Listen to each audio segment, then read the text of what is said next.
दोस्तों, खबर में आगे बढ़ने से पहले अगर आप भी पीएम मोदी का खुलकर समर्थन करते हैं तो अभी इस वीडियो को लाइक कीजिए और लाल बटन को दबा के चैनल को सब्सक्राइब करके घंटी बजाकर कमेंट में लिखिए जय हिंद। यूपी में होली पर 2 दिन रहेगी छुट्टी, योगी सरकार ने जारी किया इसको लेकर आदेश। जी हां दोस्तों, उत्तर प्रदेश के स्कूल, कॉलेजों और सरकारी दफ्तरों में इस बार होली पर 2 दिन की छुट्टी रहेगी। यूपी सरकार ने पहले अवकाश की जो लिस्ट जारी की थी उसमें सिर्फ 18 मार्च को ही छुट्टी थी, लेकिन अब 19 मार्च को भी छुट्टी का ऐलान कर दिया गया है। ऐसे में यूपी में सरकारी कर्मचारियों का अब 3 दिन अवकाश रहेगा।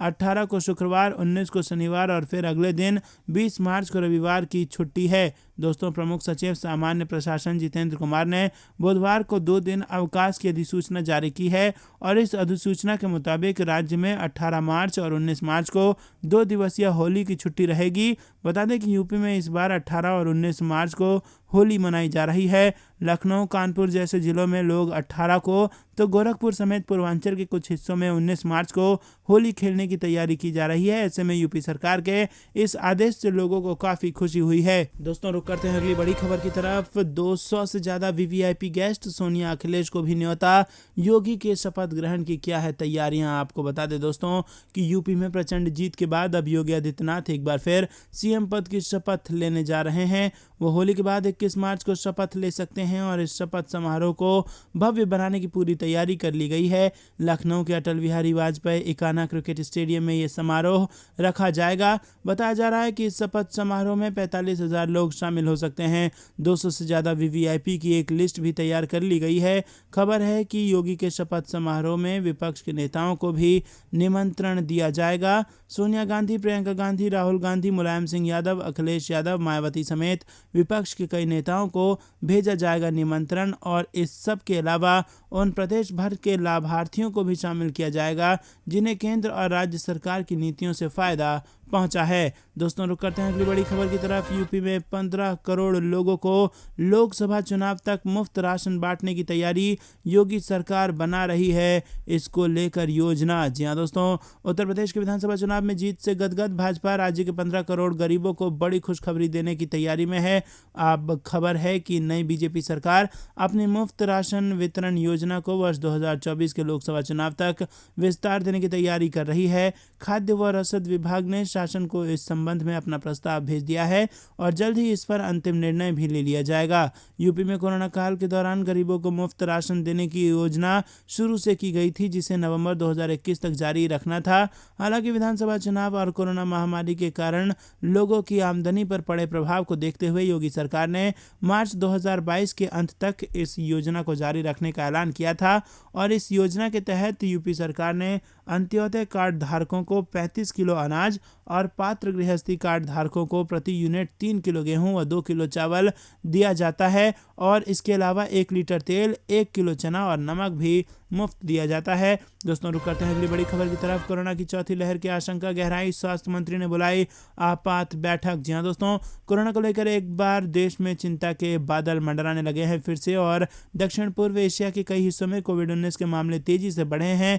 कोरोना के बढ़ते खतरे और देश में चौथी लहर की आशंका के बीच स्वास्थ्य मंत्रालय ने बड़ी बैठक बुलाई है और कोरोना को लेकर स्वास्थ्य मंत्री मनसुख मांडविया की अध्यक्षता में हुई बैठक में कई अहम फैसले लिए गए हैं। स्वास्थ्य मंत्रालय ने चीन में तेजी से बढ़ रहे कोरोना के मामले को लेकर यह बैठक बुलाई थी। चीन में कोरोना के मामले एक बार फिर चरम पर हैं और स्वास्थ्य मंत्री मनसुख मांडविया की अध्यक्षता में बुलाई गई ये बैठक 1.5 घंटे तक चली और इसमें तय किया गया कि कोरोना को लेकर और ज्यादा सतर्कता बरतने की जरूरत है और इसके लिए ज्यादा से ज्यादा जीनोम सीक्वेंसिंग पर जोर दिया जाएगा। साथ ही कोरोना टेस्ट को भी गंभीरता से लेने के निर्देश दिए गए हैं। संबंधित अधिकारियों से कहा गया है कि ज्यादा से ज्यादा टेस्टिंग सुनिश्चित की जाए। बता दें कि चीन में बीते 24 घंटे में कोरोना वायरस के 5,000 से ज़्यादा नए मामले सामने आए हैं।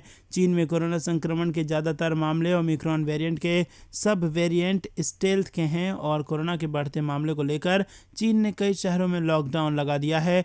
लॉकडाउन का असर चीन की तकरीबन 3 करोड़ से ज़्यादा आबादी पर देखने को मिल रहा है। विश्व स्वास्थ्य संगठन ने भी कोरोना की चौथी लहर को लेकर चेतावनी दी है। दोस्तों, रुक करते हैं अगली बड़ी खबर की तरफ। पाकिस्तान में इमरान खान 100% संकट में, अविश्वास प्रस्ताव पर वोट से पहले सहयोगी का बयान। जी हाँ दोस्तों, आपको बता दें कि पाकिस्तान के प्रधानमंत्री इमरान खान की सरकार संसद में बहुमत हारने की कगार पर है।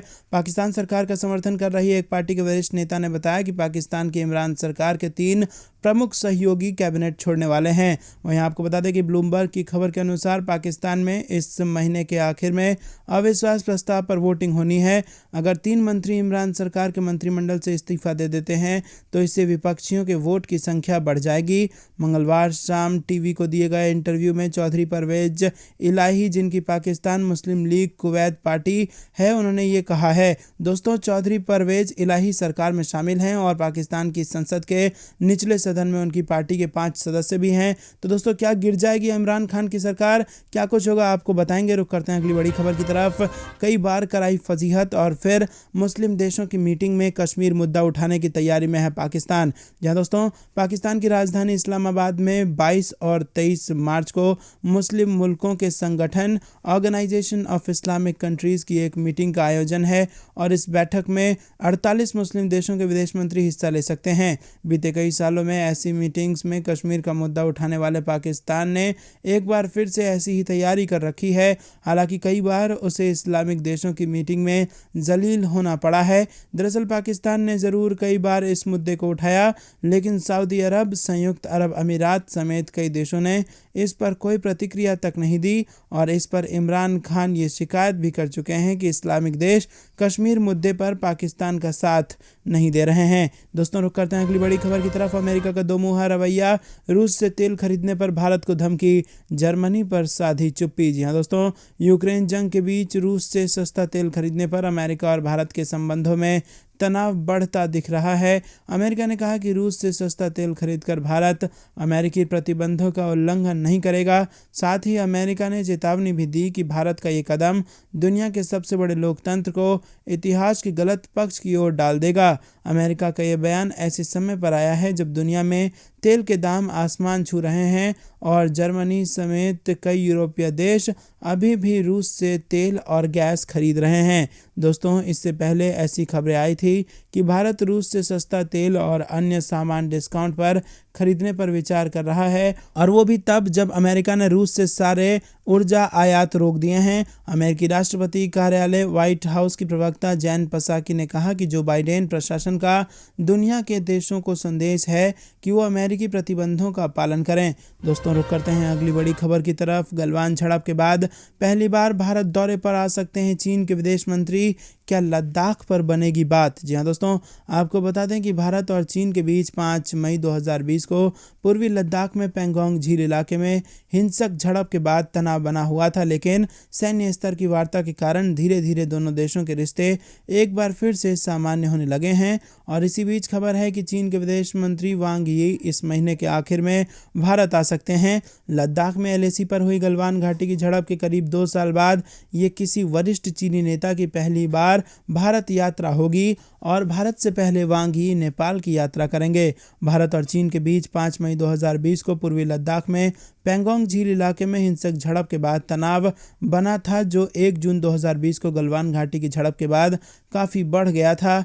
गलवान घाटी की झड़प में 20 भारतीय जवान शहीद हो गए थे और चीन को भी इस झड़प से काफ़ी नुकसान हुआ था और उसके कई सैनिक मारे गए थे, लेकिन इसकी संख्या की सही जानकारी नहीं है। दोस्तों, जाने से पहले आप अभी इस वीडियो को लाइक कर लें और इस लाल बटन को दबा के इस चैनल को फ्री में सब्सक्राइब करके इस घंटी को जरूर दबा दें और अपने लोगों तक इस वीडियो को शेयर कीजिए। देख रहे थे आपका अपना चैनल। जय हिंद, जय भारत।